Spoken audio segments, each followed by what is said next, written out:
آج تیری دہلیز پہ آئے بیٹھے ہیں۔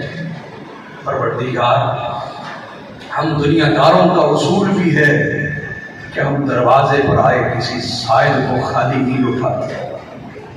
آج ہم تیری بارگاہ پہ، تیری دہلیز پہ فقیرانہ عاجزانہ بیٹھے ہیں، اپنے ہاتھوں کو کاسا بنا کے پھیلائے ہوئے۔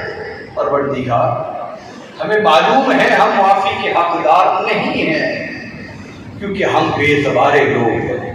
جب بھی ہم نے معافی مانگی اگلے ہی دن توڑ دی، جب بھی معافی مانگی اگلے دن توڑ دی، جب بھی معافی مانگی اگلے دن توڑ دی۔ ہم بڑے بے اعتبارے ہیں، لیکن مالک تیرے سوا ہمیں کوئی قبول کرنے والا نہیں، تیرے سوا کوئی قبول کرنے والا، اور تیرے سوا کوئی در نہیں جہاں جا کے ہم یہ فریاد کریں کہ ہمیں قبول کر لیا جائے۔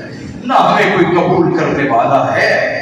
ہم رحم کے لائق ہیں، ہم رحم کے لائق ہیں، ہم رحم کے لائق۔ ہمارے دلوں میں شرمندگی ہے، آنکھیں ڈبڈبا رہی ہیں، دل میں پشیمانی ہے۔ ہم تیرے حضور خود تو کچھ نہیں پیش کر سکتے کیونکہ بالکل کنگال ہیں، لیکن ہم تیری بارگاہ میں تیرے نبیوں کا وسیلہ لاتے ہیں، تیرے نبی کے اہل بیت کا وسیلہ لاتے ہیں، حضور کے خلفائے راشدین کا وسیلہ لاتے ہیں، اولیاء امت کا وسیلہ لاتے ہیں۔ تیرے حضور معافی کے خواستگار ہیں۔ اللہ ہمیں دنیا و آخرت میں معاف فرما دے۔